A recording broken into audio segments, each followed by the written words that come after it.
Hey everyone, and welcome to The Explainer. So, mid-2026 has brought this massive surge of scientific and technological breakthroughs. I mean, things are moving so incredibly fast week by week that just keeping track of it all can feel pretty overwhelming, right? Well, today, we're going to power through a highly retainable, rapid-fire summary of the absolute most critical current affairs in science and tech from April and May. Let's get right into it. Here's our roadmap for today. We've structured this massive amount of info into 4 really digestible themes. 1. New frontiers in space. 2. Climate and environmental alerts. 3. Global health and medicine. And 4. AI, defense, and tech. Now you might be wondering why categorize the news into these specific domains. Well, because these are literally the core engines of human progress right now. They dictate international policy, they drive global economies, and honestly, if you're preparing for competitive exams, mastering these 4 domains is absolutely crucial. They are the blueprint of tomorrow. Okay, let's dive into Section 1, New Frontiers in Space. April and May were absolutely historic for the global space race, but especially for India's aerospace sector, which is just experiencing this huge multi-front surge. In late April, Skyroot Aerospace ushered in a totally new era for India's private space industry with the Vikram 1 launch. Then, right on the heels of that, on May 4th, we saw the private sector's Mission Drishti Earth observation satellite. And it's not just hardware. The human element is expanding too, with the Gaganyaan program officially rolling out its civilian astronaut selection plan on April 30th. It's crazy. India's public and private sectors are just firing on all cylinders simultaneously. And you know, this momentum perfectly illustrates the dual track of modern space tech. On one hand, you have India's Mission Drishti, looking downward. It's an Earth observation satellite designed to gather immediate data and solve local terrestrial issues. But on the other hand, looking outward, you have NASA, who on May 8th successfully tested a plasma engine designed specifically for much faster travel to Mars. So we're essentially securing and understanding our current home while rapidly building the deep space engines we need to reach the next one. But hey, big agency missions aren't everything. Get this. On May 11th, a completely groundbreaking discovery made by a solitary Indian woman sent absolute ripples through the astronomical community. It's just a fantastic reminder that, while sure, billion-dollar rockets and plasma engines get all the major press, the fundamental shifts in how we actually understand the cosmos, those still often come down to brilliant individual minds crunching data and looking at the stars in a way literally no one else ever has. All right, let's transition over to Section 2, Climate and Environmental Alerts. So, taking things from a cosmic scale back down to our own planetary health, the data coming out this quarter demands some really immediate attention. In mid-May, scientists drew a direct connection between our current environmental data and the historic climate disaster of 1877.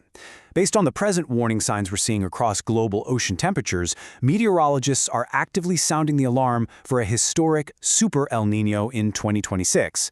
Think about that for a second. When scientists have to look backward all the way to the 19th century to find a comparison for what they're seeing today, we're dealing with a climate event of truly unprecedented modern proportions. But listen, it isn't all bad news, and we definitely aren't just sitting idle while the climate shifts. To combat these exact threats, major institutions are stepping up. For instance, on May 16th, the Indian Institute of Tropical Meteorology in Pune unveiled a dedicated startup hub specifically focused on weather and climate innovation. This is exactly the kind of proactive, solution-oriented infrastructure we desperately need right now. We're actively funding the brightest minds to literally invent our way out of these incoming weather crises. Moving right along, let's shift gears to Section 3, Global Health and Medicine. Now we're zooming way in to the microscopic scale because our survival relies heavily on tracking these rapid biological developments. On April 27th, which is actually fittingly World Malaria Day, the World Health Organization officially approved the very first infant-specific malaria drug. I really want the monumental reality of that to sink in. Malaria has historically been one of the absolute greatest threats to children on the planet. This single headline represents the culmination of decades of tireless research, and it will quite literally alter the life expectancy demographics of entire continents. It's just a stunning triumph of modern medicine. However, the microscopic world never really rests, right? And our medical vigilance has to adapt just as fast. On May 5th, public health officials released some deeply concerning data regarding the hantavirus. Historically, we've known hanta as a disease spread by rodents, mostly in rural or agricultural settings. But the virus's spread vectors are shifting. It's now emerging as a major concern in highly concentrated artificial environments, specifically cruise cabins. This is such a crucial lesson in modern epidemiology. As our human travel and leisure habits evolve, the diseases that threaten us evolve their pathways right alongside us. Okay, let's move to and see how this builds into our final domain, Section 4, AI, Defense, and Tech. When we look at the heavy tech infrastructure that's laying the foundation for the next decade, we're seeing massive policy shifts across the board. Take a look at this breakdown. Maharashtra is tackling tech and jobs by approving their sweeping AI Policy 2026 on April 30th. At the exact same time, Rajasthan is cornering high-tech manufacturing by inaugurating the state's very first semiconductor cluster. And up at the federal level, the central government is locking down national defense with the AMCA project. So if you really want to understand India's technological strategy in mid-2026, it's this incredibly clear mix of state-led software and hardware manufacturing, backed entirely by centrally led defense.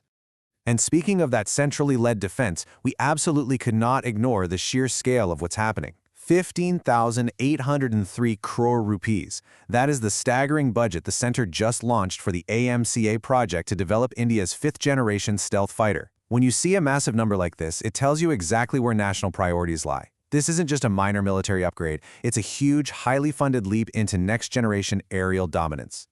Wow, so we have covered an incredible amount of ground today. We've gone from plasma engines capable of reaching Mars, to historic climate warnings, to life-saving infant malaria drugs, all the way up to multi-billion rupee stealth fighters. The pace of innovation in mid-2026 is just absolutely staggering. But I want to leave you with this final thought. Out of everything we just talked about, which of these breakthroughs will ultimately have the most profound impact on your daily life? Will it be the AI policy that shapes your next career move, the climate tech protecting your city, or the medicine safeguarding your health? Keep exploring, keep questioning, and I will see you in the next explainer.